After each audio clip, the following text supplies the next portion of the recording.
Hey guys, so like I said, I was going to make a video about my OMAD diet and what I'll be eating today, and I'll throw out some tips here and there.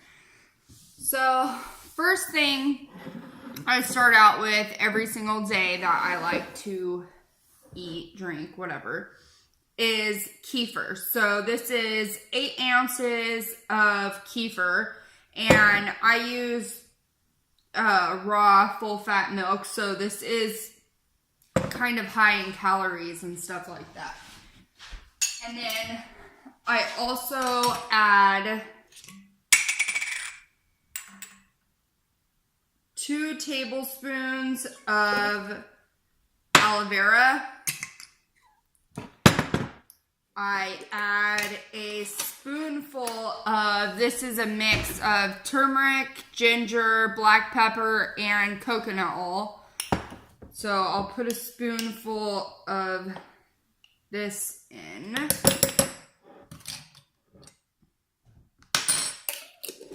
I also put a tablespoon of flax seeds. This is a mix of golden and the brown or regular, whatever you call them. And one thing about these is I like to buy them whole seed, grind them up myself, and then throw them in the freezer because they stay better that way. Then I also use this, they're BCAAs. I will put a scoop of this in there. Now, normally I will throw everything into a blender with a crap load of spinach, but I'm being lazy today, so I'm just gonna shake it up. Alright, next thing is I take a bowl and I load it with spinach, and then I'm going to take 2/3 of a cup of rice, and I put that on top. And then this will last me probably 2 days, and it's a can of black beans and then a can of tuna, and the tuna I use is this Albacore Kirkland's tuna from Costco. And so what I do with this is I put in avocado oil,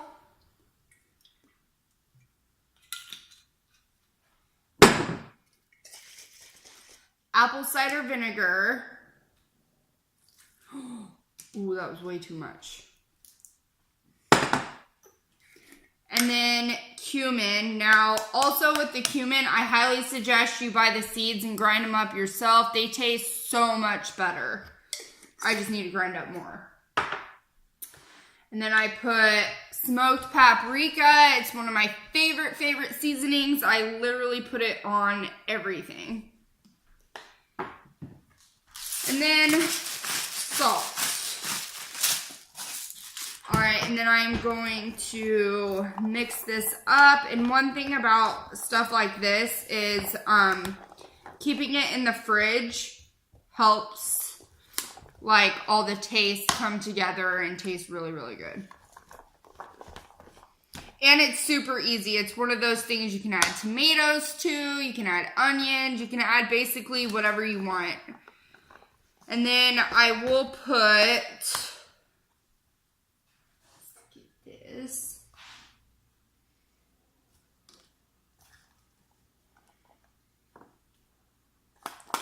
I'll put half of this on top of the rice and spinach. Then I will also take some walnuts. And one good thing about walnuts is they're really, really great for anti-inflammatory. And I think they just taste really, really good. And these are not salted or anything. They're raw. And normally I will soak them But like I said before, I've been lazy.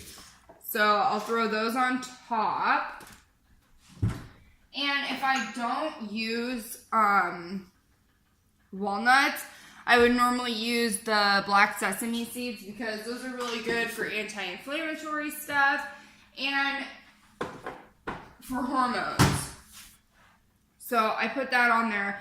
And then with the avocado oil and the apple cider and the seasonings, you know, it makes it taste really good. So then the last thing I'm going to eat is, here is a 1/3 cup of oats. And then I put 2/3 cups of water. And I will microwave that. And then I put in a very small spoonful of peanut butter. And the peanut butter I use is the Kirkland Organic Creamy Peanut Butter. A lot of the times I'll make my own with walnuts, but like I said. All right, and then I'm sure everyone's seen this. It is I think it's sugar and calorie free. Yeah, it's got a lot of sodium though. But I will take a capful of this and throw it in there. Now, a lot of times I'd add milk, but because I'm on a cut right now, I just put extra water in and it really works. It's fine. So, yeah, that's it. So, the only, real tips I have is probiotics. So, if you're not drinking something like kefir, then you should be taking some sort of supplements. I don't know, something with probiotics. That seriously helps me out. And the reason why I like drinking it first is because it's not only best on your body before you've eaten anything, but anytime I don't start out with it during the day, the rest of the day is really challenging eating super healthy. All right, then second, apple cider vinegar is so awesome. So during the day when I'm not eating, I will take 2 tablespoons of it, and I don't even take shots of it. I water it down with water. And then I take this, and then after I'm done eating, if I do start getting hungry again, I'll take 2 more tablespoons of it, and it's awesome. It really not only helps with digestion, bloating, all that sort of stuff, it does take away your cravings, and it makes you just feel better. All right, then another thing, flax seeds. I think they taste disgusting, but when you throw it in something like a kefir and make a shake out of it, it's not that bad. And they're really, really good for you, for your digestion and everything. Just make sure that when you're grinding them up, you're really, really grinding them up, because even if you don't have bad digestion, it takes your stomach more work to digest any sort of seeds. So it is harder on your stomach, and especially if you're going in a cut, you want all that stuff going through your body rather quickly. Then the aloe. The aloe for me, I love because it helps with your skin. It helps keep moisture in your body. It's awesome. Always use that. BCAAs, normally this is not something I take on a daily basis, but when you work out and you're on a cut, I feel like my muscles are a lot sorer and take a lot more time to recover, and it's just a nice thing to have. Then the turmeric, ginger, black pepper, coconut oil mix is not only great to have when you're cooking because you can just throw it in stuff, but if I make tea, I like to put it in my tea. And turmeric and ginger is great for all sorts of things. Anti-inflammatory, your skin, your gut, everything. It's awesome. It's really, really good for you. And then another thing I personally like is higher in fats, just because my body responds better to things with higher fats in them. And it also keeps you full longer. And normally I would add avocado to this dish, but I'm just out of them right now. But normally I add avocado to every single meal I eat. And then what else? Okay, so my mom's on the keto diet, and she bought this Terra Fuel MCT oil, and I actually really like it. I started putting it in my shakes, and I thought it was really good. And I'll still be eating it, but just because of all the other oils and crap I've eaten today, I just don't want to add extra calories. But actually, I don't know. I'll leave it out today. But no, I think this stuff is really, really good. Now, also, because I'm on my cut right now, I'm not going to be drinking these because, what's it called? I can't even think of what it's called.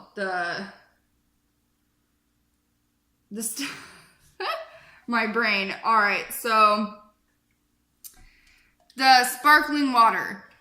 Normally I would drink these because you can drink them while you're fasting, and they're good, but oh my god, I cannot think of what it's called. The stuff that fizzes the drink, that stuff super, super bloats me really, really bad. And when I get bloated, it makes me feel really uncomfortable, and I want to like satisfy it by eating more stuff. So these I will not be drinking. But I don't know how to pronounce it, La Croix, the coconut one is so, so, so good. I like the orange one too. Not the tangerine, just the plain orange. The tangerine one to me tastes watered down. But oh my god, the coconut is so freaking good. But these are also good while you're not while you're fasting. So then another thing while you're fasting that you can do is you can drink tea, but when you drink tea, you have to be drinking something that's just tea. You can't like drink something like this that's mixed with other stuff. This has like, well, it doesn't matter. The drink just has to be plain like peppermint tea. And one thing I personally like about peppermint tea is it settles my stomach, and it also helps with digestion, and I personally think it tastes the best. Also, you can drink coffee, and the only reason why I wouldn't suggest that is like, for me, I'll drink coffee all day long until I go to sleep. And when you're someone who's like trying to get yourself on the healthy track, drinking coffee all day really isn't the best because it dehydrates your body, and if you're not good at drinking lots of water, then that's just going to slow down progress and your health. So you really just want to stay to things that are going to help you get to the goal that you want. But you can drink coffee. And also, what else can you have? Oh, gum. That's the only thing that really screws me up is the gum. So I still chew gum while I'm fasting. And I've read a lot of stuff that you're not supposed to. And like, for instance, stevia. A lot of people say you can have stevia, but I don't care enough about stevia that I'm not going to eat it while I'm fasting because it's not that big of a deal to me and I don't want to screw it up. The only thing I will do is chew the gums. So if anyone knows any great gums that have absolutely nothing in it and won't screw up your fast, then please let me know. Because and sometimes the really healthy gums are so expensive, and how many pieces I eat a day, I don't want to be spending $5 every couple days on a pack of gum.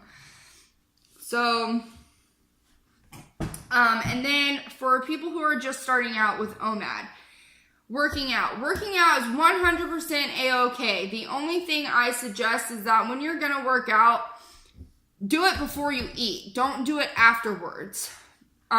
Especially when you're just starting out, because some people's symptoms are a lot worse than others, and depending on what sort of diet you're coming off of, that's going to play a big role in how many symptoms you're going to get.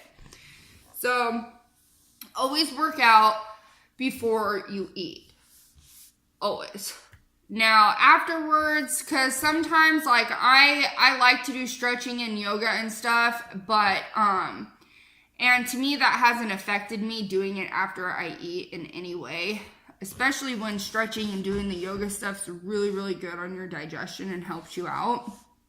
But I'm talking, don't do anything that's like hardcore yoga, you know what I mean? Because yoga can make you sweat. Like, it's not just easy.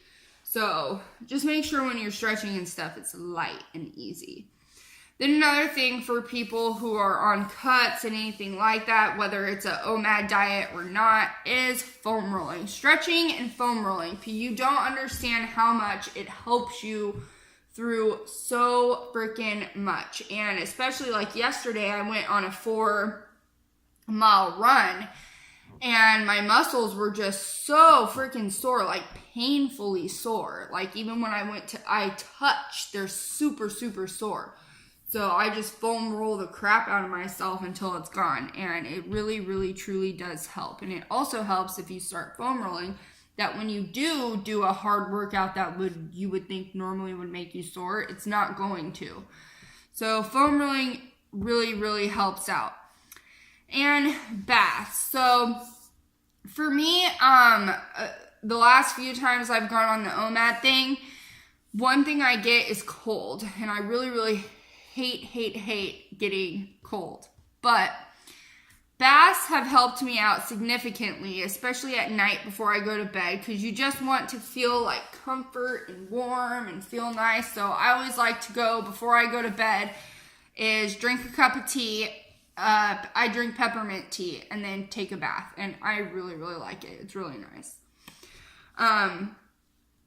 So yeah, as far as that's all I can really think of right now. And I know some of you may think this is like what I'm eating, maybe like low calorie to some of you, but I am on a cut.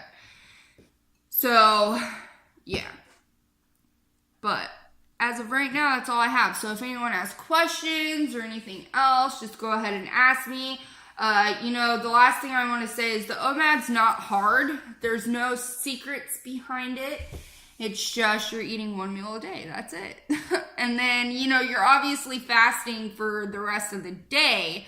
So there are things you should not eat. But once you've got into the OMAD for a couple months, it's not going to be so insanely strict where you have to, not have any gum or not go all nuts about things. And also, this is a big part. Finding out when you're going to eat your meal. So you need to figure out what you're going to be doing that week. If you have church, if you have Bible studies, if you have to go do things with your kids, or, what times you work. If you're one of those people who have different schedules every week, you need to figure out the best time. And don't make it a time where you don't feel like eating. Because like for me, the best time would be for me to eat as soon as I wake up and before I start the day, but I don't want to eat then. So don't make yourself eat at a time where you don't want to. And also keep this in mind. So there's 4 days out of the week where it's going to be a little different, like it might change.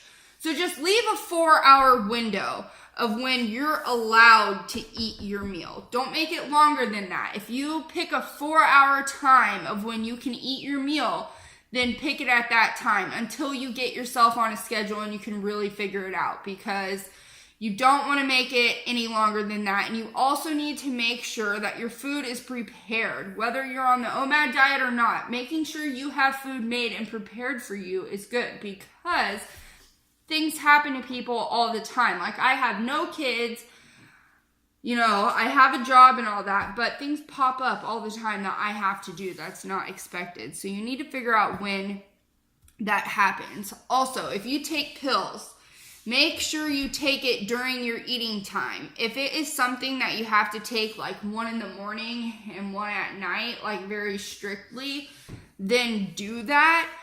But like when I'm on this medication and they're like strong antibiotics, and I'll take one before I eat and then I'll take one a couple hours later. So even though I'm supposed to span it out throughout the day, I don't. And also supplements. Supplements also help out a lot when you're doing your OMAD meal. I personally am not taking any. I am not even supposed to be taking the BCAAs because of the medication I'm on. But, whatever. I'm still saying, though, follow whatever your doctor says, But yeah, so that's all I have now. I'm done. All right, so yeah, questions, comments, whatever, ask me. I hope this has helped someone, and yeah.